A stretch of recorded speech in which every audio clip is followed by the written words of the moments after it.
सोचो कि तुम एक नॉर्मल से इंसान हो और तुम तुम्हारी जिंदगी नॉर्मली जी रहे हो, लेकिन तुम्हारी ही धरती पर हजारों सालों से लोग इमोर्टैलिटी के पीछे पड़े हुए हैं। लेकिन हजारों सालों से आज तक किसी ने भी इमोर्टैलिटी को अचीव नहीं किया और इसकी वजह है इस धरती पर रहने वाला सबसे पावरफुल ड्रैगन। और इस ड्रैगन की खास बात यह है कि इसके अंदर है एक स्पिरिट पेल और इस स्पिरिट पेल को हर शख्स हासिल करके खुद को इमोर्टल बनाना चाहता है। तो चलिए बिना किसी देरी के इस सीरीज की शुरुआत करते हैं। सीरीज की शुरुआत में हमें टैंग डायनेस्टी के बारे में बताया जाता है कि टैंग डायनेस्टी काफी ज्यादा पावरफुल डायनेस्टी थी, मगर तभी वहां का राजा जो कि एम्पेरर था वो बीमार पड़ जाता है। इसलिए टैंग डायनेस्टी का एम्पेरर अपनी सारी सेना को ये हुक्म देता है कि मेरे लिए जल्द अज जल्द ड्रैगन स्पिरिट पेल को लेकर आया जाए। तो कि दरअसल में एक ड्रैगन के पास था। ड्रैगन के पास मौजूद ये पेल दरअसल में एक ऐसा पेल था जो कि इमोर्टैलिटी की पावर रखता था, यानी कि एम्पेरर की उस पेल को खाने के बाद वो हमेशा हमेशा के लिए जिंदा रहता। इसलिए टैंग डायनेस्टी की सेना एम्पेरर की जान को हमेशा हमेशा के लिए बचाने के लिए उस ड्रैगन के साथ लड़ने के लिए पहुंच जाते हैं। ड्रैगन के पास पहुंचकर तो उन लोगों ने ड्रैगन के साथ लड़ना शुरू कर दिया था, मगर तब यहाँ पर उनकी दुश्मन डायनेस्टी जिसका नाम लुशियंग डायनेस्टी था, उन लोगों ने भी टैंग डायनेस्टी के लोगों पर हमला कर दिया था।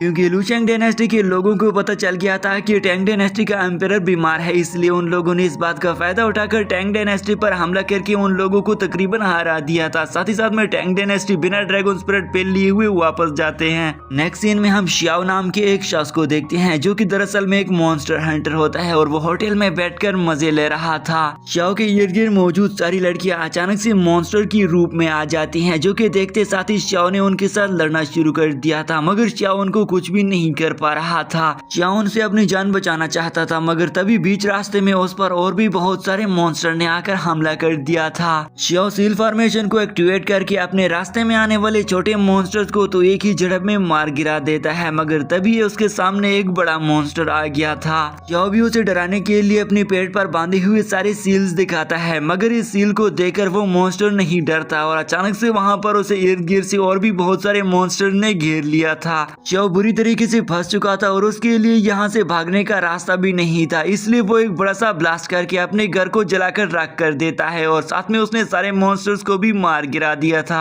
लेकिन इस ब्लास्ट में शियाओ ने अपनी जान बचा ली थी। अब जैसे ही शियाओ अपने घर से बाहर आ गया था तो तभी वो देखता है कि उसका कंपास तो बड़े उल्टे तरीके से घूम रहा था, जिसे देखकर तो वो भी शौक रह जाता है। उस कंपास को बड़े गौर से देखकर शियाओ अंदाजा लगा लेता है कि ये दरअसल में साइड वाले माउंटेन से तरतराहट आ रही है और उसे मालूम हो जाता है कि ये शायद उस ड्रैगन स्पिरिट पेल वाले मॉन्स्टर की वजह से तो नहीं आ रही है, जिसके बारे में लोग सुनकर कांपने लग जाते हैं। और शियाओ भी इसके रिलेटेड जानकर दंग खड़ा रह जाता है कि अरे अब आगे क्या होने वाला है। नेक्स्ट सीन में हम हमारे मेन कैरेक्टर शियाओबाई को देखते हैं जो कि अपनी ट्रेनिंग हॉल में ट्रेनिंग कर रहा था और वो मन ही मन में बोल रहा था कि मैं एक काफी ज्यादा पावरफुल वॉरियर बन जाने के बाद टैंग डायनेस्टी को जरूर बचा लूंगा। यहाँ पर शियाओबाई अपने सारे दोस्तों को भी ऑफर देता है कि अगर तुम सारे लोग मेरी बात मानोगे और मैं जैसा करता जाऊंगा तुम लोग भी वैसा करते जाओगे तो एक दिन जरूर आएगा कि हम पावरफुल बन जाएंगे और लुशियंग डायनेस्टी के लोगों को हरा देंगे। लेकिन शियाओबाई के साथ आने के लिए उन सारे लोगों में से कोई भी तैयार नहीं था, क्योंकि वो अपनी जान को खतरे में नहीं डालना चाहते थे। लेकिन एक शियाओबाई था जिसका ये सबसे बड़ा सपना था कि वो टैंग डायनेस्टी का सबसे पावरफुल शख्स बनेगा। अब इस पावरफुल शख्स बनने के सफर में शियाओबाई को आगे जो जो मुश्किलात आने वाली हैं उनको तो हम आगे ही डिस्कस करेंगे, लेकिन इससे पहले आप सारे दोस्तों से रिक्वेस्ट है कि जल्दी जल्दी से इस न्यू चैनल को सब्सक्राइब कर दें और जो दोस्त भी एक्सप्लेनर अली ओमेगा के चैनल से आए हैं वो कमेंट सेक्शन में जरूर एक्सप्लेनर अली ओमेगा लिखना ताकि मैं आप सारे दोस्तों को थैंक्स बोल सकूं। शियाओबाई उनकी बातें सुनकर उन पर गुस्सा हो जाता है और उन्हें कहता है कि तुम किस तरह के बुज़दिल लोग हो जो कि अपनी डायनेस्टी के लिए अपनी जान भी कुर्बान नहीं कर सकते हो। लेकिन फिर भी हाओबाई अपने बुज़दिल लोगों की बातें सुनने के बाद हार नहीं मानता है और उन्हें कहता है कि मैं लुशियंग डायनेस्टी पर हमला करने के लिए जा रहा हूँ। जो कोई भी तुम लोगों में मेरे साथ जाना चाहता है वो मेरे साथ आ जाए। जियांग नाम का लड़का हाओबाई के साथ जाने के लिए तैयार हो जाता है। अब वो दोनों लुशियंग डायनेस्टी पर हमला करने के लिए रास्ते पर जा रहे थे, मगर तभी उन दोनों को सही भूख लग जाती है। लेकिन हाओबाई जियांग पर गुस्सा होकर कहता है कि मैं तुम्हें एक बात बता दूं, अगर यहाँ पर हम इस माउंटेन में एक भी ड्रैगन को मार देंगे तो उसके बदले में हमें काफी ज्यादा पैसे मिलने वाले हैं जो कि हजारों की तादाद में होंगे। हाओ भाई की ये बात सुनकर जियांग काफी ज्यादा एक्साइटेड हो चुका था, इसलिए अब जियांग भी मजे मजे से उसके पीछे आकर कहता है कि जल्दी जल्दी से हमें किसी ड्रैगन को ढूंढना होगा। नेक्स्ट सीन में हम उसी ही माउंटेन में बहुत सारे सोल्जर्स को देखते हैं जो कि एक आग के गोले का इस्तेमाल करके बड़े से बॉल को जला रहे थे ताकि वो उसे ज्यादा से ज्यादा गर्म करके ड्रैगन को मार सके। वहाँ मौजूद सोल्जर ज्यादा से ज्यादा आग जलाने की कोशिश कर रहे थे ताकि वो आग का गोला ज्यादा गर्म हो सके। साथ ही साथ में वो लोग वहाँ पर और भी बहुत सारे ऑयल टैंकर्स लेकर आ गए थे जो कि उस गुफा में डाल देते हैं जिस गुफा के अंदर ड्रैगन मौजूद था। इन सारे सोल्जर्स का मकसद ड्रैगन को काबू करना था। उसे काबू करने के लिए ये सारे सोल्जर अब अपनी पूरी तैयारी कर लेते हैं। इस प्लान को सक्सेसफुल बनाने के लिए सारे सोल्जर मिलकर उस गुफा के अंदर बॉल को गिरा देते हैं क्योंकि वहाँ पर पहले से ऑयल मौजूद था तो काफी ज्यादा आग लग जाती है। अब सारे सोल्जर आग का फायदा उठाकर उस ड्रैगन को काबू करने के लिए जंजीरें डाल देते हैं। ड्रैगन के काबू होने के बाद वो फायर से हमला भी नहीं कर पा रहा था, मगर हम देखते हैं कि वो गुस्सा होने के कारण उन सारे जंजीरों को तोड़ देता है और इसके धड़ने की आवाज दूर दूर तक सुनाई देती है। ड्रैगन की धड़ने की आवाजें हाओ भाई को भी सुनाई देती है क्योंकि वो भी उसी ही जंगल में अपने दोस्त जियांग के साथ मौजूद था जो कि ड्रैगन का शिकार करने के लिए आए हुए थे कि अचानक से हम देखते हैं कि वहाँ की जमीन फट जाती है और बदकिस्मती से हाओ भाई भी उसी ही माउंटेन की गुफा के ऊपर खड़ा हुआ था कि जमीन के फटने की वजह से वो भी उस जगह के अंदर नीचे गिर गया था। हम देखते हैं कि अब वो ड्रैगन के सामने नीचे गिर पड़ गया था। हाओ भाई मन ही मन में सोचता है कि हम लोग तो छोटे छोटे ड्रैगन का शिकार करने के लिए आए हुए थे, लेकिन हमारी मुलाकात तो यहाँ के सबसे पावरफुल ड्रैगन के साथ हो गई है। तभी यहाँ पर दूर खड़ा हुआ उसका दोस्त जियांग कहता है कि अरे आज मजा आने वाला है क्योंकि इस बड़े से ड्रैगन को मारने के बदले मुझे ज्यादा पैसे मिलने वाले हैं और वो तो बस पैसों का ही भूखा था। जियांग खुशी के मारे उस ड्रैगन को मारने चला गया था, लेकिन वो ड्रैगन उसे अपनी पूंछ से हमला करके दूर चट्टान पर दे मारता है जिसे जियांग को उसने अपनी याद दिला दी थी। अब बाकी सारे सोल्जर्स भी अलर्ट हो चुके थे। वो सारे सोल्जर्स अपनी क्रॉसबो एरो से ड्रैगन को शूट करना शुरू कर देता है। साथ में उन एरोस के ऊपर आग भी लगी हुई थी जिससे वो ड्रैगन अब फुली कंट्रोल में आ गया था, लेकिन वो काफी ज्यादा गुस्सा भी हो चुका था। ड्रैगन के कमजोर होने की वजह से उन सारे सोल्जर ने फिर से ड्रैगन को जंजीरों में जकड़ दिया था जिससे इस मर्तबा ड्रैगन अपने आप को आजाद नहीं कर पा रहा था क्योंकि वो अब काफी ज्यादा कमजोर और घायल हो चुका था। वो ड्रैगन लगातार ही खुद को आजाद करने की कोशिश कर रहा था, साथ ही साथ में वो उन सारे सोल्जर्स पर हमला करके उन्हें अपने आप से हटा भी रहा था, लेकिन वो सोल्जर्स ने उन्हें मजबूती से पकड़ा हुआ था। अचानक से ड्रैगन की नजर दूर खड़े हुए हाओ भाई पर पड़ जाती है। हाओ भाई भी दूर खड़ा चुपके चुपके से ये सब कुछ देख रहा था, मगर फिर वो काफी ज्यादा कमजोर होकर नीचे गिर जाता है। अब यहाँ पर वो ड्रैगन हाओ भाई के ऊपर आ चुका था और उसका शेडो हाओ भाई के ऊपर चढ़ते चढ़ते उस पर हमला ही करने लगा था, मगर इस पर सीन चेंज हो जाता है जहाँ पर हम शाओ को देखते हैं जो कि इस माउंटेन की तरफ धीरे धीरे करके आ रहा था क्योंकि उसे शक हो गया था कि शायद वो ड्रैगन इसी माउंटेन के अंदर मौजूद है और वो उस ड्रैगन को देखने के लिए आगे आने लग जाता है। दूसरी तरफ हम ड्रैगन को देखते हैं जिसने हाओ भाई पर हमला करके हाओ भाई को खा दिया था और साथ ही साथ में वो आजाद भी हो चुका था, इसलिए वो वहाँ मौजूद सारे सोल्जर्स पर भी हमला करने लग गया था। ड्रैगन को आउट ऑफ कंट्रोल होता देखकर सारे सैनिकों ने फिर से उस पर क्रॉसबो से फायर अटैक करना शुरू कर दिए थे, मगर उन सारे अटैक्स का इस मर्तबा ड्रैगन पर कुछ असर नहीं होता। लेकिन फिर भी सोल्जर्स ड्रैगन को मारना चाहते थे और उसके अंदर मौजूद ड्रैगन स्पिरिट पेल को निकालना चाहते थे, इसलिए उसे खत्म करने के लिए वो यहाँ पर बॉम्ब्स का यूज करते हैं और अपने एरो के साथ जैसे ही ड्रैगन पर बॉम्ब से हमला करते हैं तो इस मर्तबा उन्होंने बॉम्ब से हमला करते हुए ड्रैगन को काफी ज्यादा हद तक वीक कर दिया था, मगर अभी भी ड्रैगन उन्हें बोल रहा था कि अगर तुम मुझे एक मौका दे दोगे तो मैं तुम्हें एक ही झड़प में मार गिरा दूंगा। उन सोल्जर्स का हेड भी अपने साथियों से कहता है कि तुम्हें इस ड्रैगन से डरने की जरूरत नहीं क्योंकि हम इस ड्रैगन को काफी हद तक अपने कंट्रोल में कर चुके हैं, इसलिए ये हमारा अब कुछ भी नहीं बिगाड़ सकता। इसलिए जल्दी जल्दी से जाओ और इस ड्रैगन को खत्म कर दो ताकि हम इसका ड्रैगन स्पिरिट पेल लेकर अपने एम्पायर को खिला सके। अब ये सुनकर तो हम देखते हैं कि ड्रैगन भी घायल होकर नीचे गिर जाता है। सीन चेंज होते ही हमें हाओ भाई को दिखाया जाता है जो कि काफी ज्यादा अनजान जगह पर पहुंचा गया था। वो दरअसल में एक अनजान जगह नहीं बल्कि उस ड्रैगन का पेट होता है जो कि किसी स्पिरिचुअल वर्ल्ड से कम नहीं था। जगह को देखकर हाओ भाई भी हैरान रह जाता है और इर्द गिर्द ढूंढने लग गया था कि मैं कहां पर आ चुका हूं क्योंकि उसे पता नहीं था कि मैं अब ड्रैगन की पेट के अंदर मौजूद हूं। हाओ भाई इर्द गिर्द देख रहा था कि ये सब कुछ क्या हो रहा है क्योंकि उसे कुछ याद ही नहीं आ रहा था। अचानक से उसके पास एक ड्रैगन स्पिरिट पेल आ जाता है जिसके आते साथ ही वो एक किसी रूप का आकार ले लेता है। जैसे ही हाओ भाई उसे गौर से देखता है तो वो देखता है कि कि उस व्हेल ने तो दरअसल में उसकी मॉम का रूप ले लिया था, जिसे देखकर हाओबाई काफी खुश हो जाता है। लेकिन साथ में हाओबाई उसे ये भी पूछता है कि मेरी मॉम तो मर चुकी है, इसलिए तुम यहाँ पर क्या कर रही हो। वो शैडो मॉम उसे बताती है कि हाओबाई तुम्हें मेरा साथ देना होगा, तभी जाकर मैं तुम्हें सब कुछ बता दूंगी। अचानक से वो शैडो मॉम हाओबाई को इर्द गिर्द से सील फॉर्मेशन में कैद कर लेती है। हाओबाई इससे आजाद होने की कोशिश कर रहा था, मगर तभी वहाँ का इर्द गिर्द का माहौल चेंज होने लग जाता है। तभी हम देखते हैं कि अचानक से वो सील फॉर्मेशन फायर में कन्वर्ट हो गया था, जिससे अब अंदर मौजूद हाओबाई भी जलने लगा था और इससे काफी ज्यादा तकलीफ हो रही थी। तभी हाओबाई को समझ आ जाता है कि ये शैडो दरअसल में उसकी मॉम का नहीं बल्कि इसके दुश्मनों का था और उसने हाओबाई को धोखा दिया था, जिससे अब हाओबाई को काफी तकलीफ हो रही थी। वहाँ मौजूद सारी की सारी एनर्जी हाओबाई के अंदर ट्रांसफर होना शुरू हो जाती है, जो कि उसके मुंह और आंखों समेत उसके अंदर फुली एंटर हो चुकी थी। अब अगले ही पल हम देखते हैं कि वो सारी एनर्जी बॉल ड्रैगन से बाहर आ चुका था।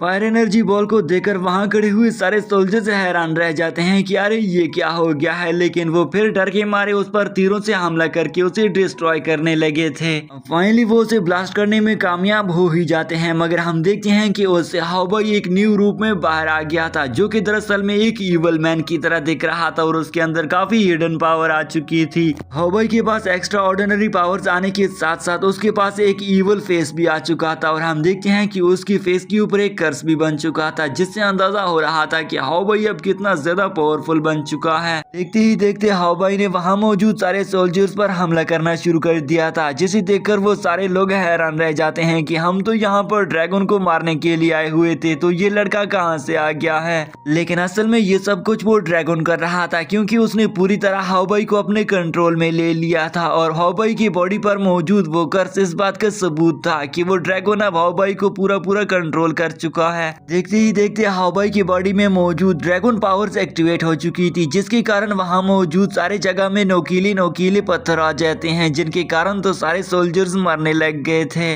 वहाँ मौजूद सोल्जर्स को खत्म करने के बाद हाओबाई की ड्रैगन बॉडी बाकी सोल्जर्स को ढूंढ रही थी। तभी यहाँ पर उन सोल्जर्स का हेड हाओबाई से कहता है कि तुम कौन हो, तुम मुझसे क्यों नहीं लड़ना चाहते हो। उन सोल्जर्स का मास्टर हाओबाई को गुस्सा दिलाते हुए कहता है कि अगर तुम मर्द के बच्चे होगे तो तुम पहले मुझे मारोगे। ये कहते साथ ही तो हाओबाई उस पर हंसने लग जाता है और उन सोल्जर्स के हेड से कहता है कि क्या तुम समझते हो कि मैं अब तुम लोगों की जाल में फंसने वाला हूँ? तो ऐसा कभी भी नहीं होने वाला है, बल्कि मैं अब पावरफुल होने के साथ साथ बिल्कुल ही आजाद हो चुका हूँ और मैं तुम्हें मारने के साथ साथ तुम्हारे मौजूद सारे लोगों को भी खत्म कर दूंगा और इस दुनिया पर राज करना शुरू करूंगा। साथ ही साथ में यहाँ पर हाओबाई उसे इवल स्माइल भी दे रहा था, क्योंकि वो पूरी तरीके से ड्रैगन के कंट्रोल में था। धीरे धीरे करते हुए हाओबाई ड्रैगन के और भी ज्यादा कंट्रोल में आ रहा था, इसलिए हाओबाई उनसे कहता है कि अगर तुम में से किसी में हिम्मत है तो वो मेरे साथ लड़कर दिखाए। मगर उन सारे सोल्जर्स में कोई भी सामने नहीं आ रहा था। वो ड्रैगन हाओबाई के अंदर फिर से अपनी पावर्स को एक्टिवेट कर देता है। अब हाओबाई के फेस पर फिर से वो कर्स बन गया था और धीरे धीरे करते हुए वो वहाँ पर मौजूद नोकीली स्टोन्स को फिर एक्टिवेट कर देता है, जो कि उन सोल्जर्स के मास्टर पर गिर गए थे।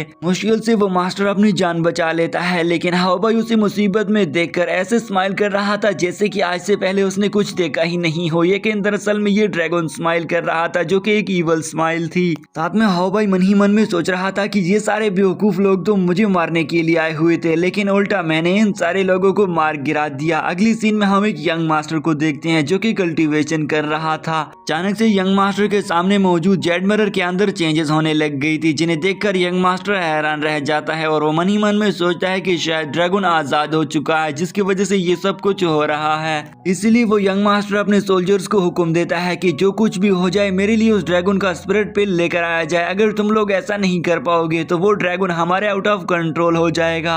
नेक्स्ट सीन में हमें एक एल्डर मास्टर को एक गुफा के अंदर दिखाया जाता है, जो कि एक भयंकर तरीके की गुफा होती है और उसके अंदर काफी ज्यादा डिमोनिक एनर्जी ऑरा महसूस हो रही थी। वो एल्डर मास्टर अपने सामने लटकाई हुई ह्यूमंस की हड्डियों को देख रहा था और मन ही मन में सोच रहा था कि जो कुछ मैं सोच रहा हूँ वो बिल्कुल सही हो रहा है। यहाँ पर एल्डर मास्टर के माइंड में जो कुछ चल रहा है वो हमें नहीं बताया जाता है। अब अगली सीन में हम श्याओ को देखते हैं, जो कि उस माउंटेन के काफी ज्यादा करीब आ चुका था और धीरे धीरे करके उस माउंटेन के अंदर मौजूद गुफा को एक्सप्लोर करना शुरू कर देता है। श्याओ धीरे धीरे करके आगे बढ़ रहा था, लेकिन उसे यहाँ पर कुछ खास नहीं मिल रहा था, जिसके कारण तो वो भी हैरान था कि आखिर अभी से पहले तो काफी ज्यादा शोर मचा हुआ था, लेकिन अब कुछ नहीं है। लेकिन फाइनली वो उस जगह पहुंचा चुका था जहाँ पर श्याओ पहले देखते हैं कि सारे सोल्जर्स मरे हुए हैं और वो सिर्फ और सिर्फ नोकीले पत्थरों की वजह से ही मरे थे, जिससे उसे भी अंदाजा हो जाता है कि ये काम ड्रैगन ने किया है, क्योंकि ड्रैगन इस तरह की पावर्स रखता है। xiao भी इर्द गिर्द देखने लग गया था और उसे भी अपने जान के लाले पड़ गए थे, क्योंकि वो भी डरने लग गया था कि शायद वो ड्रैगन कहीं आकर मुझे ही ना मार दे। अचानक से हाओबाई उसके सामने आ गया था, जिसे देखकर तो वो काफी ज्यादा डर चुका था।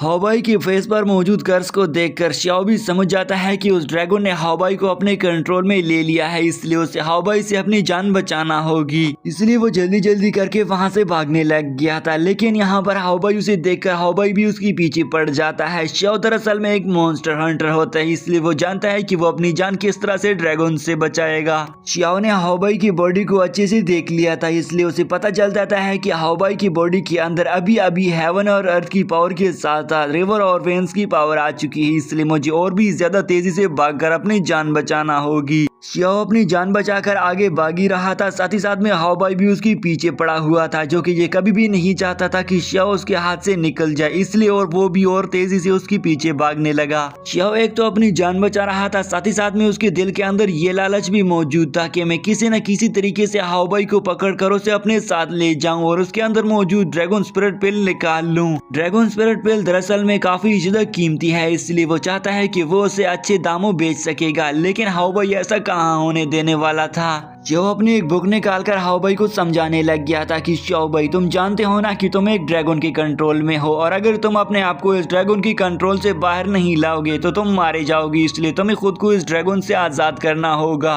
वो हाओबाई को ये भी कहता है कि तुम एक मामूली सी इंसान हो और इस ड्रैगन की ऑरा काफी ज्यादा है, इसलिए तुम इसे काफी हद तक नहीं कंट्रोल कर पाओगे और इसकी वजह से तुम्हारी मौत हो जाएगी। अब ये सुनकर तो हाओबाई भी खुद पर कंट्रोल नहीं कर पा रहा था, इसलिए वो फिर से आगे आते हुए xiao पर हमला करने लग गया था। xiao भी उसे बार बार समझा रहा था कि तुम्हें खुद को कंट्रोल में लाना ही होगा, नहीं तो तुम मारे जाओगे, और ये सारा कमाल दरअसल में तुम्हारे ऊपर ड्रैगन का है, इसलिए तुम्हें ड्रैगन से अपनी जान आजाद करना होगी। हाओबाई भी उसके पीछे पड़ा हुआ था और बार बार उस पर हमले कर रहा था, जिसे देखकर xiao भी अब परेशान हो ही चुका था, लेकिन हाओबाई पर थोड़ा भी कंट्रोल अपने आप का नहीं था, बल्कि सारा का सारा कंट्रोल ड्रैगन का था। xiao पर हमला करने से हाओबाई को वो कहता है कि हाओबाई, मैं ये सारी बातें तुम्हारे भले ही के लिए तो बोल रहा हूँ, अगर तुम खुद की भला नहीं करना चाहते हो तो तुम मारे जाओगे। मैं चाहता हूँ कि तुम इस ड्रैगन से आजाद हो जाओ, लेकिन एक तुम हो कि खुद को ड्रैगन से आजाद करना ही नहीं चाहते हो। अब वो उसे कहता है कि मैं भी तुम्हें दिखा दूंगा कि मैं कितना ज्यादा पावरफुल हूँ। ये कहते साथ ही xiao अपनी बुक निकाल लेता है। xiao दरअसल में अपने लिए एक अच्छी सी सील फॉर्मेशन ढूंढ रहा था, ताकि वो सील फॉर्मेशन का यूज करके हाओबाई को उस ड्रैगन के कंट्रोल से आजाद कर सके और उस ड्रैगन के मौजूद स्पिरिट पिल को निकाल सके, और फाइनली वो उसे एक अच्छी सी सील फॉर्मेशन मिल जाती है।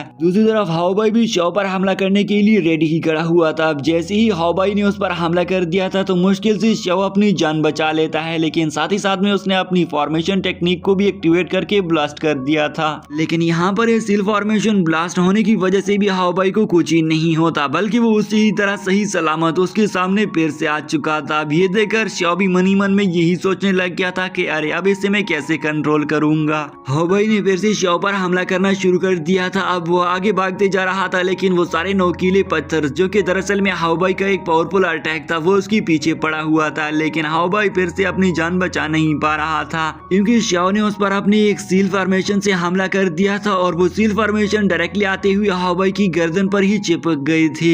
सील फॉर्मेशन ने धीरे धीरे करके हाओबाई की बॉडी को अपने कंट्रोल में लाना शुरू कर दिया था, जिससे हाओबाई अब यहाँ पर xiao पर हमला भी नहीं कर पा रहा था, और देखते ही देखते उसके गर्दन पर मौजूद कर्ज को भी उस सीला हटाना शुरू कर देता है। यहाँ पर इस प्रोसेस में हाओबाई को काफी तकलीफ भी हो रही थी कि अचानक से वहाँ मौजूद पत्थरों में से वो जनरल फिर से बाहर निकल कर आ गया था, जो कि हाओबाई से बदला लेने की आग में जल रहा था। यहाँ पर xiao भी ये देखकर काफी ज्यादा हैरान रह गया था कि जनरल अब कहाँ से आ गया है, कि अचानक से हम देखते हैं कि उस जनरल पर पीछे ने किसी ने आकर हमला कर दिया था, जिससे वो जनरल तो वहीं पर मारा जाता है। दूसरी तरफ देखने पर हमें पता चलता है कि यह हमला दरअसल में यंग मास्टर ने किया है, जो कि इस मर्तबा खुद ड्रैगन स्पिरिट पिल लेने के लिए आ गया है। वो नहीं चाहता है कि ये ड्रैगन स्पिरिट पिल कोई दूसरा लेकर चला जाए। यंग मास्टर के आते साथ ही उसने शाओ पर भी हमला करना शुरू कर दिया था, क्योंकि वो ये बिल्कुल भी नहीं चाहता था कि शाओ और स्पिरिट पेल को ले जाए। इसलिए शाओ पर हमला करने से शाओ का ध्यान भटक चुका था और इस मौके का फायदा उठाकर वो हाओबाई को अपने साथ ले गया था। हाओबाई को लेकर जाते हुए शाओ ने उसे देख लिया था और वो लाख कोशिश कर रहा है कि वो हाओबाई को रोक सके, मगर वो हाओबाई को नहीं रोक पा रहा था। वो काफी ज्यादा आग बगोला होकर कहता है कि तुम्हारी हिम्मत भी कैसी हुई कि तुम हाओबाई को मुझसे लेकर ले गए हो। शाओ भी पावर्स में कुछ काम नहीं होता है, क्योंकि वो भी एक मॉन्स्टर हंटर है और उसने कई मर्तबा मॉन्स्टर का शिकार किया है, इसलिए वो भी हार नहीं मानने वाला था। शाओ ने अब उसका पीछा करना शुरू कर दिया था। दूसरी तरफ हम उस जनरल को देखते हैं जिसकी बॉडी से एक एनर्जी बाहर निकल कर आ जाती है। ये एनर्जी दरअसल में एक डिमोनिक एनर्जी होती है। अगली सीन में हम हाओबाई को देखते हैं जिसकी जैसे ही आंख खुल जाती है तो वो देखता है कि वो तो एक घर के अंदर मौजूद है। हाओबाई जैसे ही खुद को आजाद करने की कोशिश करता है तो उसके दोनों हाथों जंजीरों से जकड़े हुए थे, जिसे देखकर वो हैरान रह गया था कि आखिर मुझे किसने जंजीरों में बांध दिया है। यंग मास्टर ने हाओबाई के कपड़े भी उतार दिए थे। ऊपर की तरफ हम देखते हैं कि जेड मिरर का यूज करके यंग मास्टर हाओबाई की बॉडी के अंदर मौजूद ड्रैगन स्पिरिट पेल को निकालने की कोशिश करने में लगा हुआ था।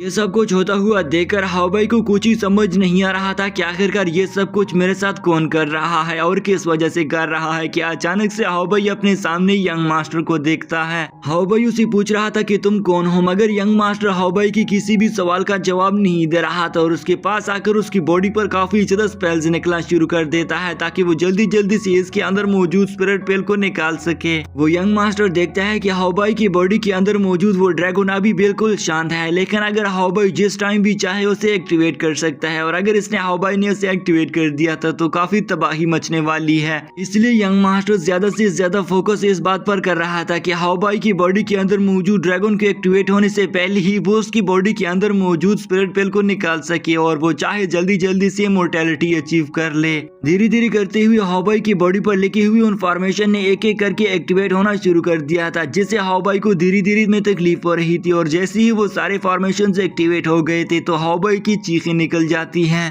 हाओबाई के जिस्म के अंदर मौजूद वो स्पिरिट पेल अब निकलने की कोशिश कर रही थी, मगर वो जितनी भी कोशिश कर रही थी वो हाओबाई के जिस्म से निकल ही नहीं पा रही थी और उसकी वजह से उल्टा हाओबाई को तकलीफ हो रही थी। हाओबाई की थोड़ा सा शांत होने के बाद वो फिर से यंग मास्टर से पूछता है कि तुम कौन हो, क्या तुम मुझे बताओगे भी या नहीं। ये बात सुनकर वो यंग मास्टर फिर से हाओबाई को कुछ ही जवाब नहीं देता, बल्कि वो उल्टा इशारे से हाओबाई को बस खामोशी रहने का कहता है। यंग मास्टर इशारों इशारों में ही हाओबाई को समझा देता है कि अगर तुम खामोश रहोगे तो तुम्हारा ही फायदा है और मेरा भी फायदा है, इसलिए अच्छा होगा कि तुम खामोश ही रहो। यंग मास्टर आगे बढ़ती हुई काफी ज्यादा नीडल्स को एक्टिवेट कर देता है, जो वो हाओबाई की बॉडी में डालकर उसके अंदर मौजूद ड्रैगन स्पिरिट पेल बाहर निकालने की कोशिश करने लग गया था और देखते ही देखते वहाँ पर वो इस टेस्ट को स्टार्ट कर देता है। हाओबाई भी उन सारी नीडल्स को देखकर काफी शौक रह गया था कि अरे अब ये यंग मास्टर क्या करने लगा है, लेकिन यंग मास्टर एक नीडल को उठाकर हाओबाई की कंधे में डाल देता है। अब ये देखकर हाओबाई काफी ज्यादा तकलीफ का शिकार हो गया था। हाओबाई उसे कहता है कि तुम मुझे जाने क्यों नहीं दे रहे हो, मैंने तुम्हारा क्या बिगाड़ा है, अगर तुम मुझे छोड़ दोगे तो मैं तुम्हें काफी कुछ देने वाला हूँ। लेकिन वो यंग मास्टर तो उसकी एक भी नहीं सुन रहा था और एक एक करके नीडल्स उसकी बॉडी में डालता गया। कुछ टाइम गुजरते साथ ही तो उस यंग मास्टर ने सारी नीडल्स को तकरीबन हाओबाई की बॉडी में लगा दिया था, जिसकी वजह से हाओबाई की बॉडी पैरालाइज्ड हो चुकी थी और वो बिल्कुल मूव भी नहीं कर पा रहा था। और हम देखते हैं कि उसके अंदर मौजूद स्पिरिट पेल भी हाओबाई के गर्दन तक पहुंच चुकी थी। यहाँ पर वो यंग मास्टर एक और नीडल को अपने हाथों में पकड़कर कह रहा था कि अगर मैं इस नीडल को हाओबाई की गर्दन में घुसेड़ दूंगा तो मुझे पूरा यकीन है कि इससे हाओबाई की बॉडी के अंदर मौजूद ड्रैगन स्पिरिट पेल बाहर आ जाएगी। यहाँ पर जैसे ही यंग मास्टर हाओबाई के अंदर लास्ट नीडल को घुसेड़ने वाला था तो तभी वहाँ पर उस पर हमला हो गया था और हम देखते हैं कि शव वहाँ पर पहुंच चुका था, जो कि यंग मास्टर के सारे सोल्जर्स को मार कर आया था। यंग मास्टर की शव को देखते ही वो उस पर आग बगोला हो चुका था और अपनी स्वॉर्ड निकाल कर शव पर हमला कर देता है और उससे कह रहा था कि तुमने मेरे इस काम में काफी ज्यादा खलल डाली है, मैं तुम्हें जिंदा नहीं छोड़ूंगा। शव ने यंग मास्टर के हमले को डॉज कर दिया था और उससे कहता है कि मुझे लगता है कि तुम मुझे नहीं जानते हो, मैं तुम्हें बता दूं कि मैं उस मास्टर का एक डिसाइपल हूँ जिसने हजारों सालों इमॉर्टैलिटी को हासिल करने के लिए मेहनत की थी। शियाओ से कहता है कि तुम्हें मालूम हो या ना हो, इस स्पेल को हासिल करने के लिए हजारों सालों से लोग कोशिश करते आ रहे हैं, मगर आज तक इस स्पेल को किसी ने भी हासिल नहीं किया है, तो तुम कैसे इसे हासिल करोगे। वो उसे ये भी बताता है कि मेरे मास्टर ने भी इस स्पेल को हासिल करने के लिए कई सौ साल कोशिश की, मगर वो भी उसे हासिल करने में नाकाम रहा। तभी यहाँ पर दूसरी तरफ हम हाओबाई की बॉडी पर छोटे छोटे पेपर पपेट्स को देखते हैं, जिन्हें देखकर हाओबाई भी हैरान रह गया था कि अरे अब ये पपेट्स मेरे लिए यहाँ पर क्या करने के लिए आ चुकी हैं। मगर हाओबाई देखता है कि एक एक करती हुई उसकी बॉडी से नीडल्स निकल रही हैं, जो कि दरअसल में वो पेपर पपेट्स ही निकाल रही थी और ये काम शियाओ का था। शियाओ नहीं चाहता था कि ये नीडल्स इसकी बॉडी के अंदर मौजूद स्पिरिट पेल को निकाल ले, इसलिए वो इन नीडल्स को ही निकाल देता है। यहाँ पर हम शियाओ को देखते हैं जिसने यंग मास्टर को अपने साथ बातों में ही भटका कर रखा हुआ था, ताकि यंग मास्टर ये ना देख सके कि हाओबाई की बॉडी के अंदर मौजूद नीडल्स तो इसने निकाल ली हैं। दूसरी तरफ उन पेपर पपेट्स ने भी तकरीबन हाओबाई की बॉडी के अंदर मौजूद नीडल्स को रिमूव कर दिया था। अब हाओबाई भी थोड़ा शांत फील करने लग गया था और हम देखते हैं कि अभी भी शियाओ ने यंग मास्टर को अपनी बातों में ही उलझाया हुआ था। शियाओ काफी ज्यादा शातिर होता है और वो बार बार यंग मास्टर के ध्यान को भटका रहा था कि तभी वो वहाँ पर नीचे पड़े हुए एक पॉट को उठाकर यंग मास्टर से कहता है कि अरे तुम इसे यहाँ कहाँ पर लेकर आ गए हो, ये तो काफी ज्यादा खूबसूरत लग रहा है। यंग मास्टर शियाओ के हाथों में इन पॉट्स को देखकर उस पर गुस्सा हो गया था और उससे कहता है कि जल्दी जल्दी से इसे रख दो, नहीं तो मुझसे बुरा कोई नहीं होगा। मगर तभी शियाओ ने उसे दूर फेंक दिया था। यंग मास्टर जल्दी से वो पॉट्स कैच कर लेता है। अब दूसरी तरफ हम शियाओ को देखते हैं जो कि हाओबाई के पास आ चुका था और हाओबाई की बॉडी में अब एक भी नीडल नहीं बची हुई थी, क्योंकि शियाओ ने ऑलरेडी वो नीडल्स को निकाल दिया था। शियाओ से कहता है कि यंग मास्टर तुमने बड़ी गलती कर दी है, इस पॉट के अंदर मैंने बॉम्ब फिट कर दिया था। जो कहते साथ ही वो बॉम्ब वहीं पर ही फट जाता है और हम देखते हैं कि यहाँ पर धुआं फैलने की वजह से इस मौके का फायदा उठाकर जल्दी जल्दी से शियाओ हाओबाई को आजाद करने में लग जाता है और उसे आजाद करने में उसकी पेपर पपेट्स भी हेल्प कर रहे थे। और फाइनली शियाओ को मुश्किल से आजाद करने के बाद वो उसे वहाँ से भगाने लग जाता है, मगर दरवाजे तक पहुँचने टाइम तो पीछे से फिर से धुआं काम हो चुका था और यंग मास्टर ने भी हाओबाई को देख लिया था, इसलिए वो शियाओ के साथ हाओबाई पर हमला करना शुरू कर देता है। मगर इजिली शियाओ उन सारे हमलों से खुद की जान बचा रहा था। यहाँ पर शियाओ अपनी जान बचाते साथ साथ वो यंग मास्टर से ललकारते हुए बोल रहा था कि तुम ये सब कुछ मत करो, तुम ये बुरा कर रहे हो, क्योंकि मैं ये सब कुछ तुम्हारे लिए और हाओबाई के लिए कर रहा हूँ। वो यंग मास्टर से कहता है कि मैं बिल्कुल भी ये नहीं चाहता हूँ कि तुम्हारी मौत इस ड्रैगन की वजह से हो जाए, क्योंकि अगर ये ड्रैगन फिर से एक्टिवेट हो गया तो तुम मारे जाओगे और साथ में मैं हाओबाई को भी मरता हुआ नहीं देख सकता हूँ। लेकिन दरअसल में उसके दिल में तो ये लालच थी कि वो हाओबाई के अंदर मौजूद ड्रैगन स्पिरिट पेल निकाल लेगा और वो उसे काफी ज्यादा अच्छी कीमत में बेच सके, इसलिए वो ऐसा कर रहा था। शियाओ बार बार उसे समझा रहा था कि मैं तुम्हें इस बड़ी सी मुसीबत से बचाना चाहता हूँ, मगर यंग मास्टर उसकी एक भी नहीं सुनता और हम देखते हैं कि अब इस मौके का फायदा उठाकर शियाओ फिर से हाओबाई को भगाकर ले जाता है। लेकिन यहाँ पर शियाओ ने भागने से पहले एक सील फॉर्मेशन एक्टिवेट कर दी थी। अब जैसे ही यंग मास्टर उस सील फॉर्मेशन को तोड़ने लगा था तो फिर से वहाँ पर एक बड़ा सा ब्लास्ट हो गया था, जिसके कारण तो उसका सारे का सारा घर भी जलाकर राख हो चुका था। शियाओ भाई फिर से हाओबाई को भगाने में कामयाब हो चुका था। अब ये सारा मामला देखकर तो यंग मास्टर भी आग बगोला हो चुका था और वो अपने सारे लोगों को इकट्ठा करके उन्हें हुक्म देता है कि मुझे हर हाल में हाओबाई चाहिए, जो कुछ भी हो जाए तुम सारे लोगों को मेरे लिए हाओबाई को यहाँ पर लाना ही होगा, चाहे इसमें मामले में शियाओ मारा ही क्यों ना जाए। अब वो उन सोल्जर्स के साथ खुद भी हाओबाई को ढूंढने निकल पड़ता है। अगली सीन में हम देखते हैं कि हाओबाई के साथ शियाओ एक जगह पर चुपके चुपके से बैलगाड़ी में जा रहे थे और वो उस गाँव से काफी ज्यादा दूर निकल कर आ चुके थे। काफी ज्यादा दूर आ जाने के बाद अब वो दोनों हाओबाई और शियाओ उस बैलगाड़ी से नीचे उतर आ जाते हैं, जहाँ पर हाओबाई शियाओ से कहता है कि अगर तुम नहीं आते तो वो यंग मास्टर मुझे कब का मार चुका होता, इसलिए मैं तुम्हारा शुक्रगुजार हूँ कि तुमने मेरी जान बचाई है, इसलिए अगर कभी भी मेरी जरूरत तुम्हें पड़ेगी तो मैं तुम्हारी हेल्प जरूर करूंगा। ये कहते साथ ही वो शियाओ को छोड़ने लगा, मगर शियाओ पीछे से उसे रोकने की कोशिश करता है और उसे कहता है कि अभी तुम मत जाओ। हाओबाई भी उसे अपने पीछे आता हुआ देखकर भागने लग जाता है, क्योंकि वो जान चुका था कि शियाओ को मुझसे पैसों की जरूरत है। मगर भागते समय हाओबाई उसे बोल रहा था कि मेरे पास पैसे नहीं है, मैं तुम्हें पैसे नहीं दे सकता हूँ, अगर तुम्हें हेल्प चाहिए तो मैं कर दूंगा। शियाओ से वहाँ से भागने नहीं दे रहा था, इसलिए वो पेपर टेक्निक को एक्टिवेट करके सील फॉर्मेशन से फिर हाओबाई को रोक लेता है और उसे कहता है कि तुम्हारे बीच और मेरे बीच में एक बंधन बच चुका है, मैं तुम्हें अब कभी भी खुद से अलग नहीं होने दूंगा। शियाओ फिर से हाओबाई के पास आ चुका था। हाओबाई के पास आते ही जैसे ही शाओ फिर से अपनी टेक्निक डीएक्टिवेट करता है तो हाओबाई फिर से मौके का फायदा उठाकर भागने निकल गया था, क्योंकि वो किसी न किसी तरह से शाओबाई से जान छुड़ाना चाहता है। आई होप आप सारे दोस्त इस जगह तक सीरीज को अच्छे से एंजॉय कर रहे होंगे और मैं आप सारे दोस्तों को यकीन दिलाता हूँ कि आगे जाकर ये सीरीज और भी ज्यादा एक्साइटेड होने वाली है, तो इसलिए जल्दी से चैनल को जरूर सब्सक्राइब कर लेना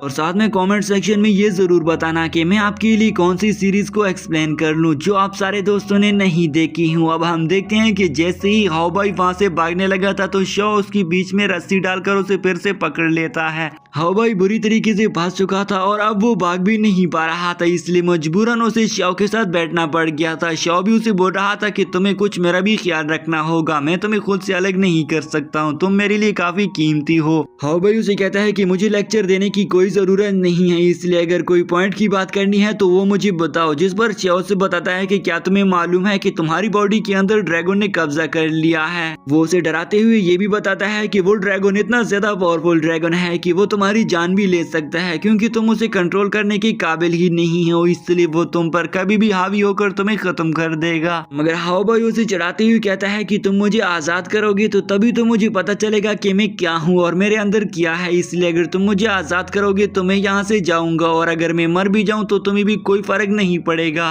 शाओ को भी उस पर थोड़ा बहुत रहम आ गया था और वो उसके पैरों को आजाद कर देता है और उसे आजाद करते साथ ही हाओबाई फिर से आगे जाने लग गया था, लेकिन इस मरतबा भी शाओ उसका फिर से पीछा करता है, जिसकी वजह से हाओबाई काफी ज्यादा परेशान हो चुका था। हाओबाई उसे कहता है कि क्या तुम जानते हो कि मैं कहाँ जा रहा हूँ? मैं अपने दोस्त जियांग की जान बचाने के लिए जा रहा हूँ, जिसे मैं ड्रैगन के गुफा में छोड़कर आया हूँ, इसलिए मजबूरन मुझे यहाँ पर जाना होगा और मुझे माफ कर दो, मुझे छोड़ दो, मेरी जान छोड़ दो। ये सारी बात बताते हुए वो उसे ये भी कहता है कि शायद ये भी हो सकता है कि मैं ड्रैगन फॉर्म में आने की वजह से अपने दोस्त को ही ना मार चुका हूँ, इसलिए मुझे जाने दो। और यहाँ पर हाओबाई काफी निराश भी हो चुका था, इसलिए शाओ को उस पर तरस आ जाता है। तभी यहाँ पर अचानक से कहीं से जियांग आ गया था, जो कि रास्ते पर गुजर रहा था और ऊंची आवाज में बोल रहा था कि मुझे पता नहीं कि मेरा दोस्त हाओबाई अब जिंदा भी होगा या मर चुका होगा।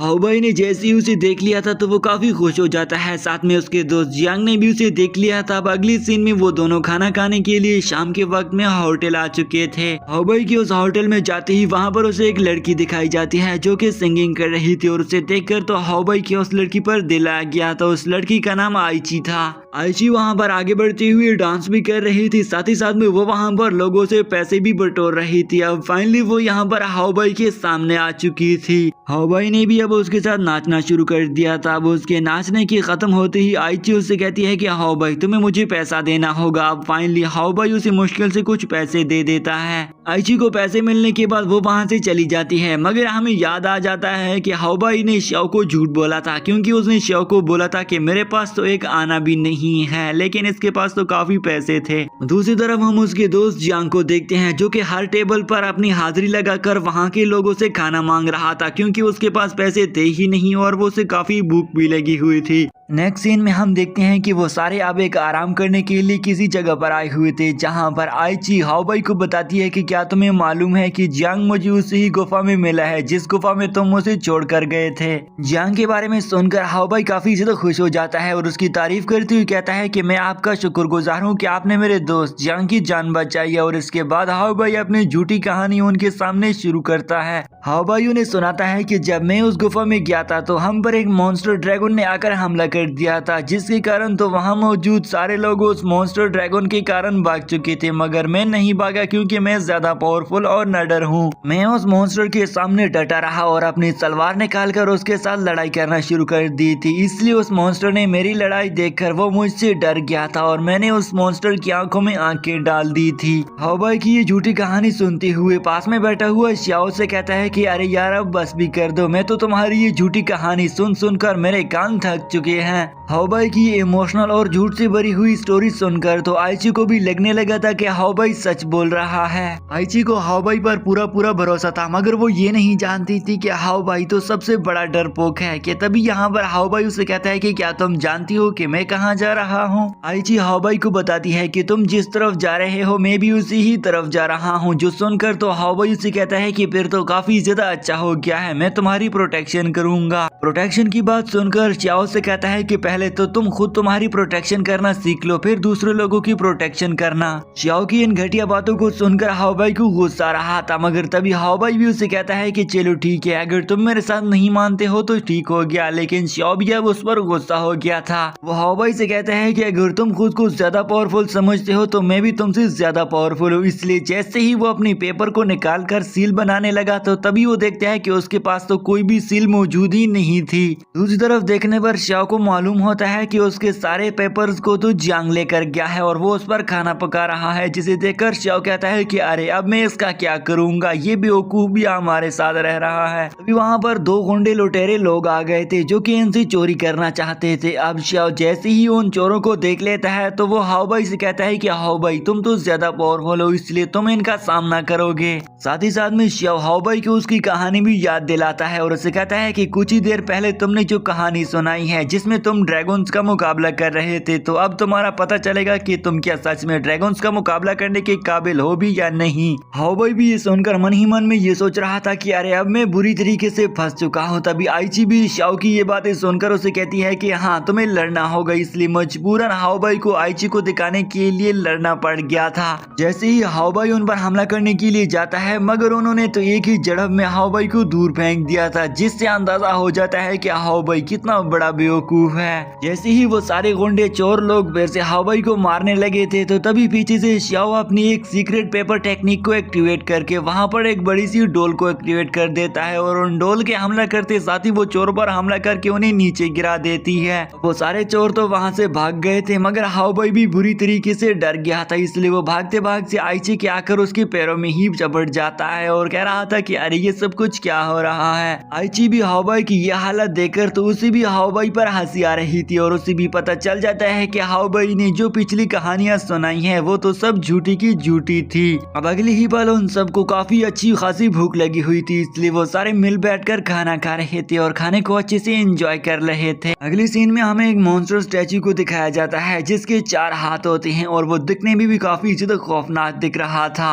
तभी यहाँ पर हमें क्वीन को भी दिखाया जाता है जिसे माफी मांगने के लिए कुछ लोग आ गए थे और वो उसके सामने घुटनों के बल आकर उस क्वीन को बोल रहे थे कि हमें माफ कर दीजिए, हमसे गलती हो गई है, कुछ समय के लिए हमें माफी चाहिए। जिस पर क्वीन बोलती है कि मैंने ऑलरेडी तुम लोगों को काफी ज्यादा टाइम दिया था मगर तुम लोग मेरे मिशन को कंप्लीट ही नहीं कर पाए, इसलिए तुम लोग मौत के हकदार हो। ये कहते साथ ही वो अपने साथियों को उन्हें आग में डालने का कहता है, जिस पर उसे पकड़कर आग में डाला जाता है। अभी यहाँ पर उन्हें के मारने के बाद हमारे आंख को देखते हैं, जिस आंख के चलते चलते तो वो एक जनरल के अंदर आ गई थी और उस जनरल के अंदर उस आंख के फिट होते ही वो सब कुछ देख लेता है। इसलिए वो यहाँ पर क्वीन को बताता है कि मुझे सब कुछ पता चल गया है, आखिर ये सब कुछ क्या हो रहा है और वो ड्रैगन स्पिरिट पेल आखिरकार किस बॉडी में समा गई है और उसने किस बॉडी पर कब्जा करके अभी वो किस बॉडी के अंदर मौजूद है। ये सुनकर क्वीन भी खुश हो जाती है और उन दोनों से कहती है कि अगर तुम दोनों भी उस ड्रैगन पेल को लाने में नाकाम हो गए तो तुम लोगों को पता होना चाहिए कि तुम्हारा अंजाम भी यही होगा जैसे कि इन 2 लोगों का हो गया है। दूसरी तरफ हमें उन तीनों चोरों को दिखाया जाता है जो कि हाओबाई और उसके साथियों को लूटने के लिए आए हुए थे, मगर श्याओ ने उन पर हमला करके बुरी तरीके से घायल करके वहां से भगा दिया था। वो तीनों चोर रास्ते पर जा रहे थे मगर तभी उनका सामना उस जनरल के साथ हो जाता है जिसके अंदर उस मरे हुए लोगों की आंख थी और वो ड्रैगन स्पिरिट पेल लेने के लिए आया हुआ था। वो जनरल वहां पर उन तीनों चोरों को खत्म कर देता है और उसके बाद अपनी सोल पावर से उन्हें जिंदा करके फिर से अपने कंट्रोल में लाकर उनसे पूछ रहा था कि मुझे बताओ कि हाओबाई कहाँ पर है। जनरल ने उन तीनों चोरों को अपने कंट्रोल में कर लिया था, इसलिए वो से एक तरफ इशारा करते हुए बताते हैं कि हाओबाई तुम्हें इस तरफ मिलेगा। इसलिए जल्दी जल्दी से वो जनरल भी उसी ही तरफ निकल जाता है ताकि वो जल्द से जल्द ड्रैगन स्पिरिट पेल ढूंढने के लिए हाओबाई को ढूंढ सके। दूसरी तरफ हमें हाओबाई और उसके बाकी साथियों को एक घोड़ा गाड़ी में बैठकर दिखाया जाता है जहाँ पर वो उस जगह को छोड़कर अपने गाँव की तरफ जा रहे थे, मगर बीच रास्ते पर जाते जाते तो उन्हें काफी ज्यादा झटके लग रहे थे, जिससे यहाँ पर एक अमेजिंग सा सीन हो गया है। पहले झटके पर हम देखते हैं कि अब हाओबाई पर तो श्याओ गिरा गया था मगर जियांग पर आइची गिरा गई थी।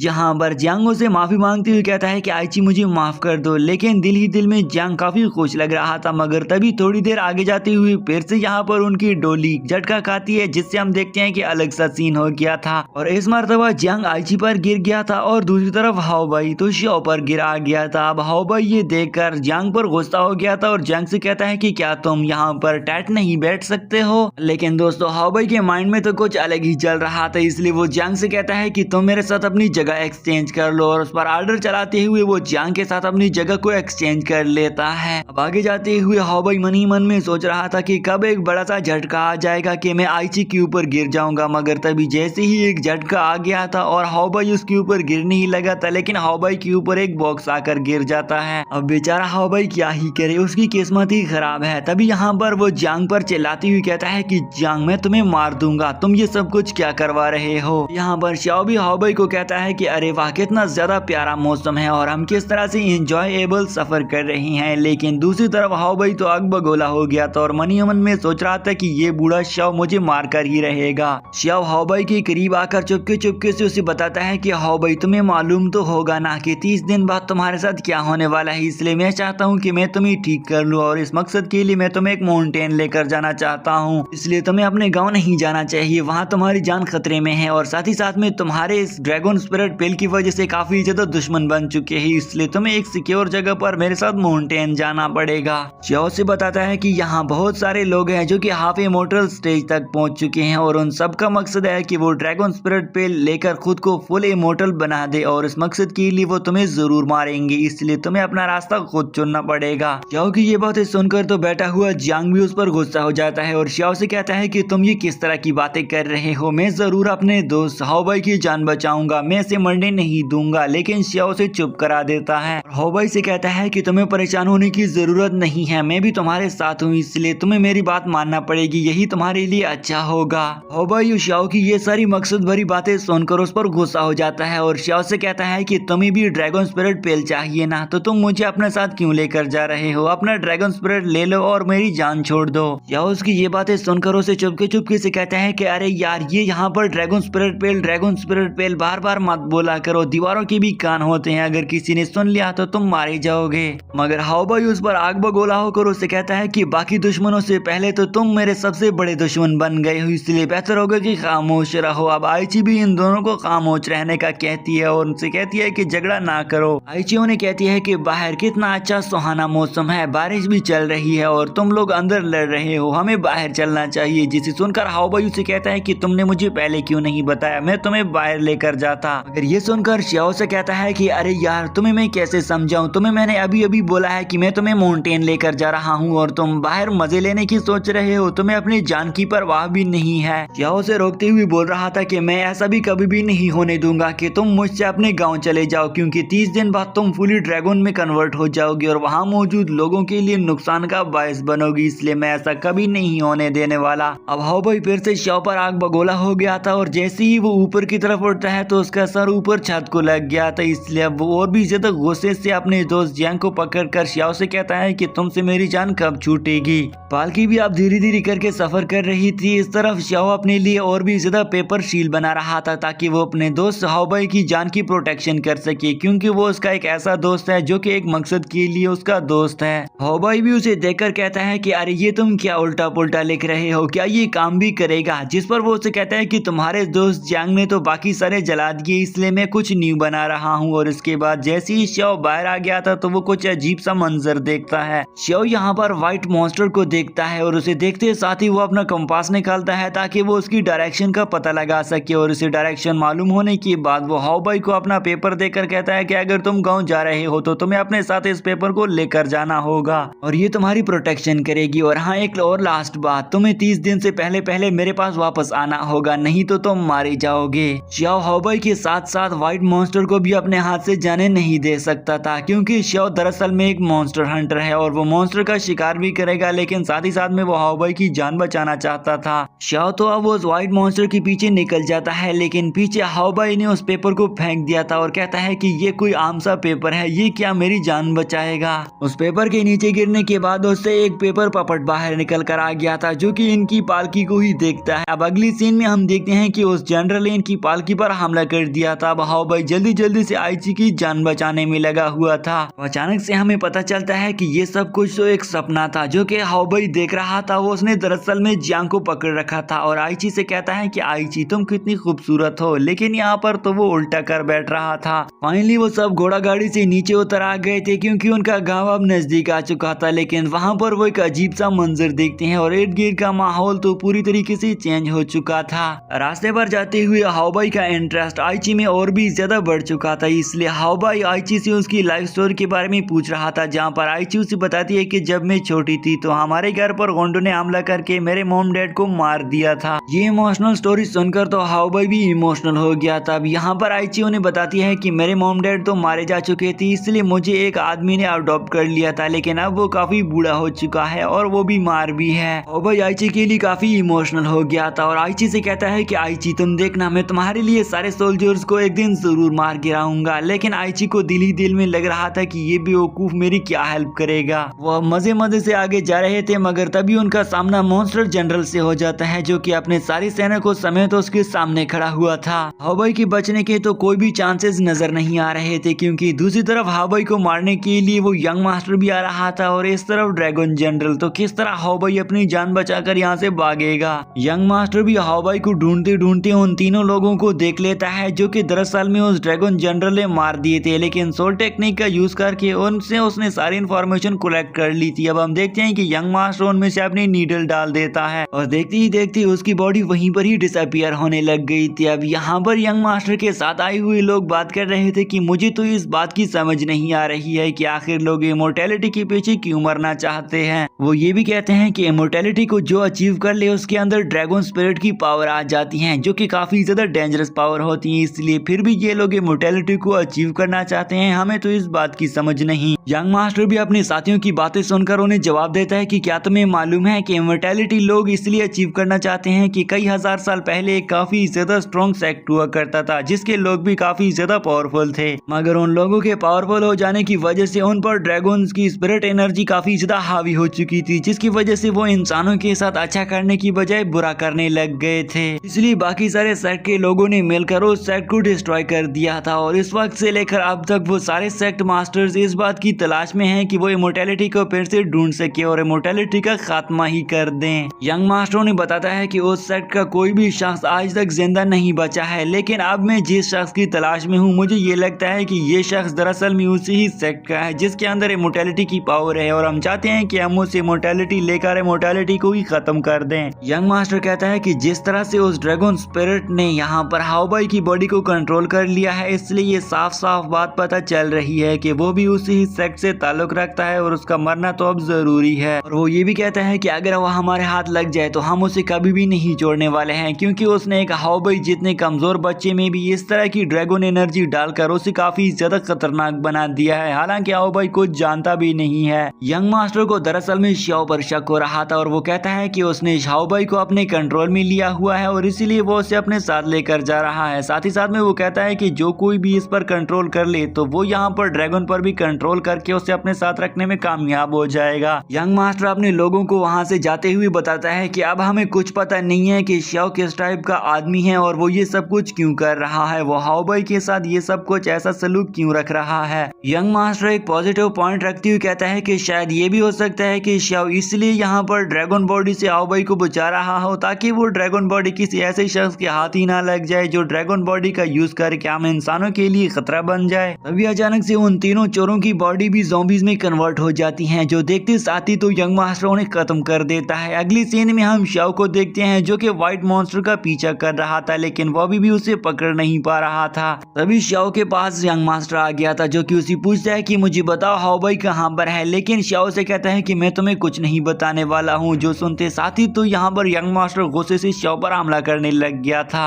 शाओ यंग मास्टर को समझाती हुई कहता है कि मैं तुम्हें ये बात समझा रहा हूँ और हाओबाई को यही बात समझा रहा हूँ कि तुम्हें ड्रैगन स्पिरिट पिल नहीं लेना चाहिए। अगर तुम ऐसा करोगे तो तुम्हारी बॉडी आउट ऑफ कंट्रोल हो जाएगी और तुम ह्यूमंस के लिए ही खतरा बन जाओगे। मगर यंग मास्टर से कहता है कि मुझे इस बात से कोई भी फर्क नहीं पड़ता, क्योंकि मैं तो इमोर्टल यानी कि अमर जीव बन जाऊंगा और मेरा दुनिया से क्या है। और ये कहते साथ ही तो उसने शाओ पर हमला कर दिया, मगर शाओ यहाँ पर उसे रोककर ब्लास्ट करवा देता है। इस ब्लास्ट का फायदा उठाकर शाओ वहाँ से भाग गया था। दूसरी तरफ हम हाओबाई को देखते हैं जो कि बुरी तरीके से जनरल के इर्द गिर्द कब्जे में आ गया था। अब यहाँ पर हाओबाई उसे कहता है कि तुम तो मर चुके थे, तुम कैसे जिंदा हो गए हो। मगर ये सुनते हुए अचानक से उसे हाओबाई की गर्दन में वही चीज चमकती हुई दिख जाती है जिसकी उसे तलाश है, यानी कि वो पिल। इसलिए वो अपने सारे लोगों को हाओबाई पर हमला करने का हुक्म देता है, जो कि उनके साथी तो उन्होंने हाओबाई पर हमला कर दिया था। सोल्जर के हमला करने से पहले ही आइची ने बम फोड़ दिया था और वो दूर एक चट्टान के नीचे छुप जाते हैं, जहाँ पर वो दोनों एक दूसरे के काफी करीब आ चुके थे।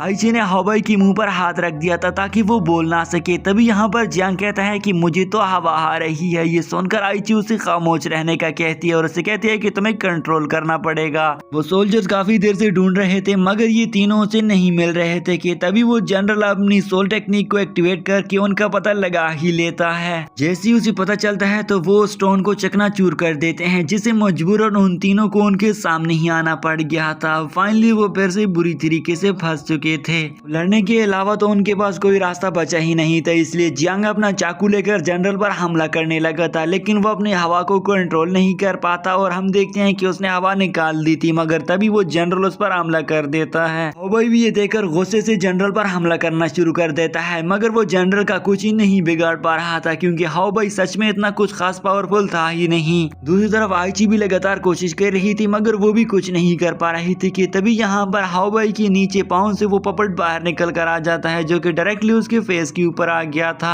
क्योंकि उस पपट ने अभी तक हाओबाई का पीछे नहीं छोड़ा था। हालांकि हाओबाई ने उसे फेंक दिया था। तभी उसके अंदर अब काफी एक्स्ट्रा ऑर्डिनरी पावर आ चुकी थी और देखते ही देखते वो उन सारे सोल्जर्स को मार गिराने लगा था। ये पावर्स देखकर हाओबाई खुद भी हैरान रह गया था कि अरे अब मैं कैसे इतना ज्यादा पावरफुल हो गया हूँ कि मैंने जनरल को भी मार गिराने की हिम्मत आ गई है। दूसरी तरफ उसके दोनों दोस्त भी हाओबाई को देखकर काफी शौक खड़े रह गए थे। यहाँ पर शोशिया मारते हुए उसका दोस्त जियांग हाओबाई की तारीफ करते हुए कहता है कि वाह तुमने कमाल कर दिया, जिस पर हाओबाई भी उसे कहता है कि मैंने तो तुमसे पहले ही बोला था कि मैं सबसे ज्यादा पावरफुल हूँ। हाओबाई फिर से जनरल के साथ लड़ने लग गया था। वो जनरल भी उसके सामने बेबस हो ही गया था मगर तभी वो उसका गला पकड़कर उसे हवा में उछाल कर खड़ा करता है। जनरल ने हाओबाई के फेस पर मौजूद उस पपट को भी हटा दिया था, जिससे हाओबाई फिर से 0 पावर पर आ चुका था और काफी ज्यादा तकलीफ भी उसे हो रही थी क्योंकि जनरल ने उसे गले से पकड़ रखा था।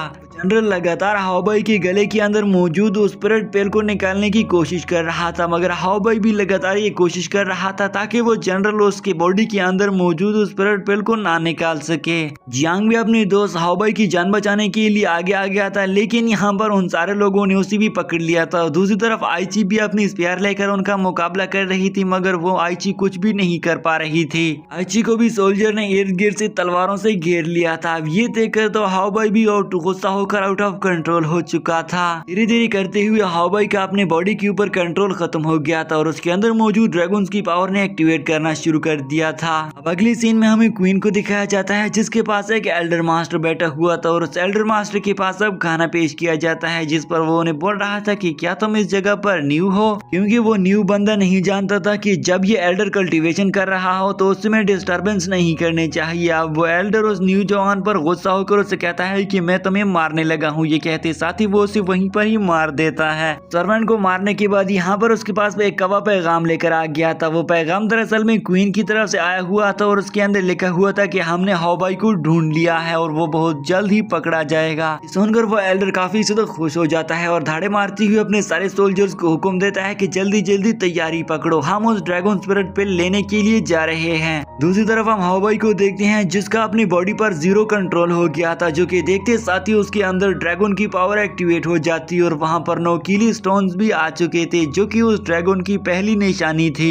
वहां पर उन स्टोन के निकलने साथ ही तो वो ड्रैगन जनरल भी दूर जाकर गिरता है। साथ ही साथ में आइची के गिर्द मौजूद सारे लोग भी खत्म हो जाते हैं क्योंकि वो सारे नोकीले उनके खिलाफ हो चुके थे। ड्रैगन जनरल भी काफी वीक हो चुका था क्योंकि उस पर बार बार हमला हुए थे, इसलिए इस मौके का फायदा उठाकर हाओबाई उसके पास आकर उस पर बॉल से हमला करके उसे वहीं पर ही गायब करवा देता है। हाओबाई ने उस जनरल की सारी सारी एनर्जी को अपनी बॉडी में ट्रांसफॉर्म कर दिया था, क्योंकि हाओबाई जानता है कि अगर मैं इसे अपनी बॉडी में ना डालूं तो फिर से किसी और की बॉडी में चला जाएगा। अब ये देखकर दूर खड़ी हुई आइची काफी ज्यादा खुश हो जाती है, क्योंकि हाओबाई ने वो सब कुछ कर दिखाया जो उसने कहानियों में सुनाया था। आइची को खुश देखकर हाओबाई भी थोड़ा मन ही मन में खुश हो गया था। नेक्स्ट सीन में हम शियाओ को देखते हैं, जो कि अभी भी उस व्हाइट मॉन्स्टर का पीछा करने की पीछे पड़ा हुआ था और वो एक जगह पर बैठकर उसका इंतजार कर रहा था। व्हाइट मॉन्स्टर भी शियाओ के इर्द गिर्द घूम रहा था। व्हाइट मॉन्स्टर उसे बोल रहा था कि मैंने तुम्हें परेशान तो नहीं किया, जिस पर शियाओ से कहता है कि तुमने मुझे इतना परेशान किया कि मजबूरन मुझे आग जलाकर बैठना पड़ रहा है। शियाओ भी बार बार अपनी पेपर पपर टेक्निक से उस मॉन्स्टर पर हमला कर रहा था, मगर उस व्हाइट मॉन्स्टर पर शियाओ के हमलों का कुछ असर नहीं हो रहा था, जिससे वो काफी ज्यादा हैरान और परेशान बेबस बैठ गया था। शियाओ फाइनली उसे कहता है कि तुम कौन हो, जिस पर वो व्हाइट मॉन्स्टर उसे बताता है कि मैं हजारों साल पहले ही तुम्हारा साथी हुआ करता था और मैं तुम्हारे पास मौजूद सभी चीजों को जानता हूँ, इसलिए तुम्हारा कोई भी टेक्निक मुझ पर असर नहीं करने वाला। शियाओ ये सुनकर हैरान रह जाता है कि मैं इसे नहीं जानता हूँ, ये मुझे जानता है, इसलिए वो फिर से उसका पीछा करने लग गया था।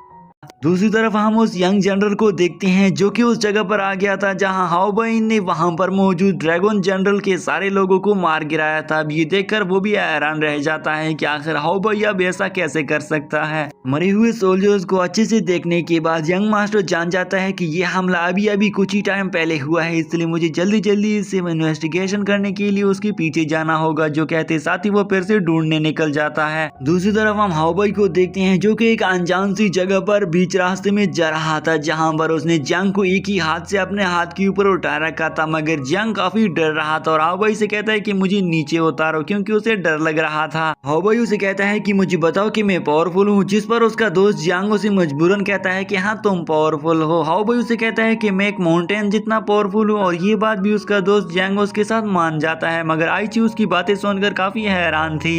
हाओबाई का दोस्त जियांग उसे बार बार नीचे उतारने का कह रहा था, मगर इस बात के लिए हाओबाई तो मानने को तैयार ही नहीं रहा था और वो उसे एक जोर से ऊपर की तरफ उछाल देता है। नेक्स्ट सीन में वो सफर करते करते एक रेस्टोरेंट में पहुंचा गए थे, क्योंकि उन्हें अब काफी भूख लग गई थी, मगर तभी वहां का रेस्टोरेंट ओनर उन्हें बताता है कि खाना तो खत्म हो चुका है, तुम्हें सिर्फ पानी ही पीने को मिलेगा। रेस्टोरेंट उन्हें बताता है कि तुम्हें सिर्फ एक ना एक बन ही मिल जाएगा। वो बन बिल्कुल भी पसंद नहीं करते थे, लेकिन मजबूरन उन्हें बन को ऑर्डर ही करना पड़ गया था। तभी वहां पर अचानक से एक पालकी आ जाती है, जिसके अंदर एक क्वीन इंपीरियल राजकुमारी जैस्मीन बैठी हुई थी। अब उसे देखकर वहां मौजूद सोल्जर्स कह रहे थे कि राजकुमारी को भूख लगी होगी, लेकिन साथ ही साथ में वो उसे रोकती हुई कह रहे थे कि यहाँ का खाना तुम्हें नहीं खाना चाहिए, तुम्हारी सेहत खराब हो जाएगी। यहाँ पर जैस्मीन अपने सोल्जर्स की एक भी बात नहीं सुनती, क्योंकि उसे भी भूख लगी हुई थी और वो जाकर एक टेबल पर बैठ जाती है। राजकुमारी जैस्मीन जैसे ही ऑर्डर देती है कि मेरे लिए अपने इंपीरियल सिटी का खाना लाया जाए, और उसके लिए जब वो खाना लाया जाता है तो वो तो वहाँ बैठे हुए हाओबाई को घूर रही थी और उसे गुस्सा दिला रही थी कि तुम मजबूरन एक बन खा रहे हो, लेकिन मैं एक इंपीरियल राजकुमारी का खाना।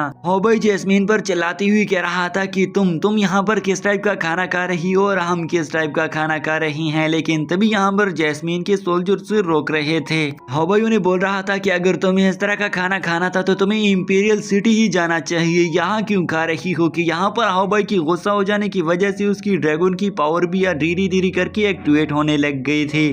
तभी यहाँ पर जैस्मीन भी हाओबाई पर गुस्सा हो गई थी कि तभी दूसरी तरफ बैठी हुई यहाँ पर आइची अपना रोल प्ले करती है और हम देखते हैं कि वो जैस्मीन को एक आउटर वर्ल्ड में पहुंचाकर उसे समझाने लग गई थी कि तुम्हें ऐसा नहीं करना चाहिए। असल में आइची ने उसे डराने की कोशिश की थी। अब जैसे ही वो रियल वर्ल्ड में पहुंचा गए थे तो जैस्मीन उन पर गुस्सा करती हुई कहती है कि तुम मुझे किस तरह से डरा सकते हो, मेरे साथ इतने ज्यादा सोल्जर्स हैं। अब यहाँ पर वो एक दूसरे पर इतना गुस्सा हो चुकी थी कि वो हमला करने को आ गए थे कि तभी यहाँ पर जैस्मीन के अपने साथ लाई हुए माउंटेन बीस्ट एक्टिवेट हो गया था, जो कि दरअसल में हाओबाई के पास मौजूद ड्रैगन के पावर की वजह से एक्टिवेट हो गया था। वहाँ मौजूद सोल्जर्स ने माउंटेन बीस्ट को पकड़ने की काफी कोशिश की थी, मगर वो माउंटेन बीस्ट तो किसी के कंट्रोल में ही नहीं आ रहा था और वो उन सब के लिए एक बड़ा चैलेंज बन चुका था।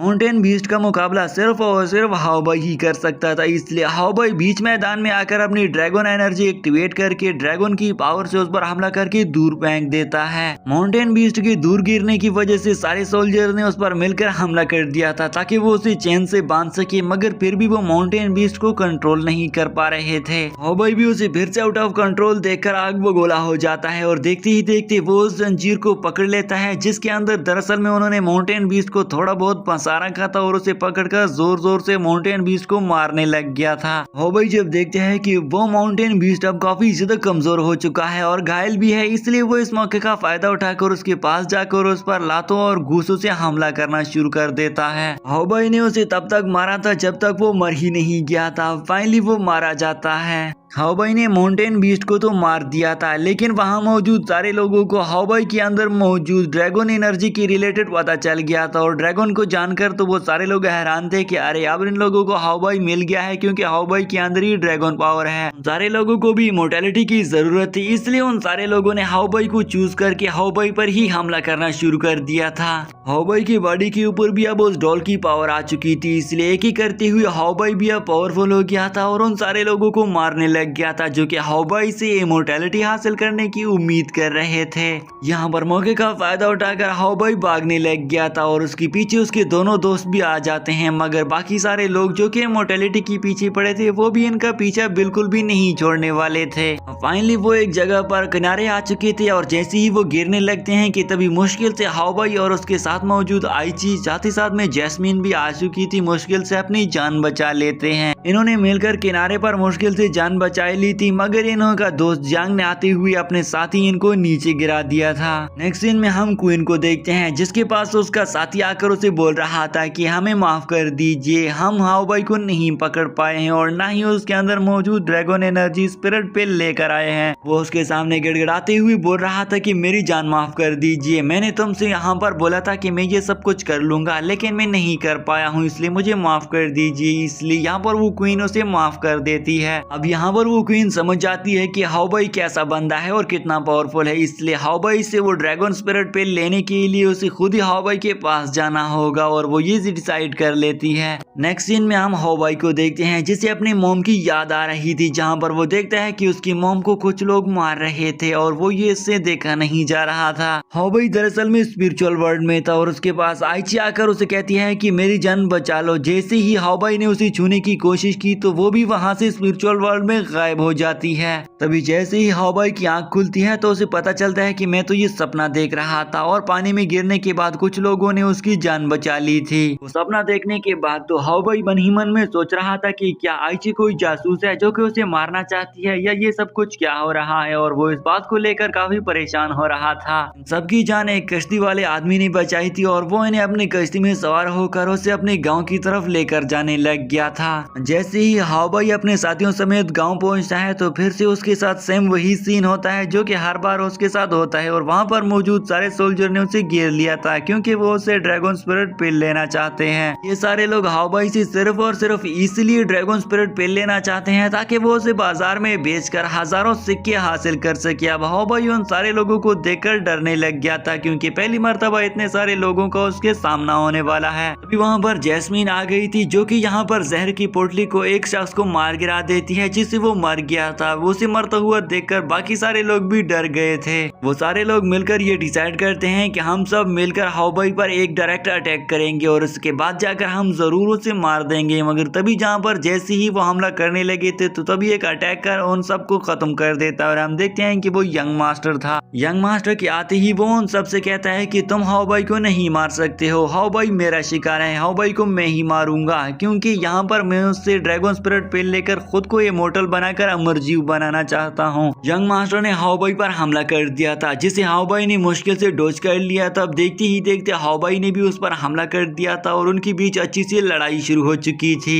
मौका देखते ही वो यंग मास्टर हाउबॉय को अपने पैर से पकड़कर वहां से लेकर जाने लग गया था, मगर तभी जैस्मीन ने उसे पकड़ लिया था और उसे वहां से जाने नहीं दे रही थी। यंग मास्टर काफी पावरफुल था इसलिए जैस्मीन भी हाउबॉय को नहीं बचा पाती है और वो यंग मास्टर उन दोनों को ही अपने साथ लेकर चला गया था। लेकिन लेकिन इस तरफ आइची बेचारी बची हुई थी जिसे उन सारे लोगों ने इर्द गिर्द से घेर लिया था। आइची भी अपनी जान बचाने के लिए एक बम फोड़ देती है जिसके कारण वो चालाकी से अपनी जान बचाकर भाग चुकी थी। अब तभी वहाँ पर काफी ज्यादा तादाद में लोग आ जाते हैं जिनके आते ही वो वहाँ पर मौजूद लोगों से कहते हैं कि तुम लोग हाओबाई को मारना चाहते हो। वो सारे लोग दरअसल में हाओबाई के लोग होते हैं। इसी के साथ ही दोस्तों इस सीरीज का सीजन 1 यहीं पर ही एंड हो जाता है। आई होप आप सारे दोस्तों को इस सीरीज का सीजन 1 काफी ज्यादा अमेजिंग और फनी लगा होगा, इसलिए जल्दी जल्दी चैनल को तो सब्सक्राइब करने का हक बनता है। और मैं आगे जाकर आपके लिए इस तरह की और भी बहुत सारी अमेजिंग सीरीज एक्सप्लेन करने वाला हूँ, इसलिए इस चैनल को आपको जरूर से सब्सक्राइब करना होगा और साथ में कमेंट सेक्शन में उन सीरीज के रिलेटेड जरूर बताएं जिन्हें आप लॉन्ग में एक्सप्लेन करना पसंद करना चाहेंगे। तब तक के लिए अल्लाह हाफिज़।